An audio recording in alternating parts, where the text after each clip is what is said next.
नागपुर की तहसील पुलिस ने गोंदिया जिले के आमगांव से एक शातिर महिला ठग को गिरफ्तार किया है। इस महिला ने हाल ही में तहसील और जटपटका थाना क्षेत्र में मोदी योजना का झांसा देकर बुजुर्ग महिलाओं से सोने के गहने ठगे थे। तहसील पुलिस के अनुसार 70 वर्षीय महिला से सोने का मंगलसूत्र और 80 वर्षीय महिला से 30,000 रुपए की सोने की चेन चोरी की गई।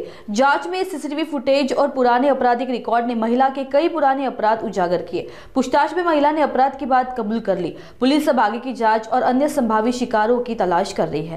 वयोवृद्ध महिला यांनी पोलीस ठाणे तहसील येथे तक्रार दिली होती की नरेंद्र मोदी योजनेअंतर्गत कर्ज असणाऱ्या वृद्ध महिलांना पैसे वाटप चालू आहे अशी स्कीमची बतावणी करून एका अनोळखी महिलेने वयोवृद्ध महिलेच्या गळ्यातील सोनसाखळी वजन 5 ग्रामची ताब्यात घेऊन गहाण ठेवण्याकरता जाऊन पैसे घेऊन येते असे सांगून ती तिथून निघून गेली आणि पुन्हा वापस आली नाही। या आशयाच्या तक्रारीवरून पोलीस स्टेशन येथे गुन्हा दाखल करण्यात आला होता। सदर संदर्भाने जेव्हा पोलीस स्टेशन तहसील येथे आम्ही तपास करीत होतो तेव्हा प्राप्त टेक्निकल आणि ह्यूमन इंटेलिजन्स द्वारे आरोपी महिला नामे ज्योती रामटेके राहणार आमगाव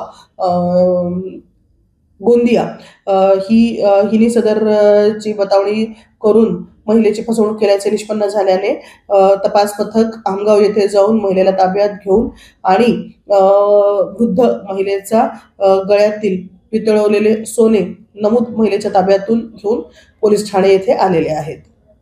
सदरील आरोपी महिला निशिगंधा उर्फ ज्योती रामटेके हिचा पूर्वीचा 2022 चा सुद्धा याच पद्धतीच्या गुन्हे केल्याचा रेकॉर्ड आहे। सदरील गुन्हे हे कामठी आणि कळमना या ठिकाणी दाखल आहेत।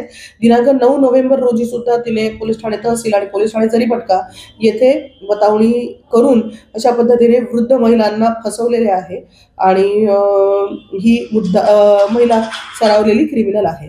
नमूद कामगिरी आमचे पोलीस ठाणे तहसीलचे पोलीस उपनिरीक्षक श्री रसूल शेख यांच्यासोबत ग्रेड PSI श्री राजेश सिंग ठाकूर आणि त्यांच्या पथकाने केलेली आहे।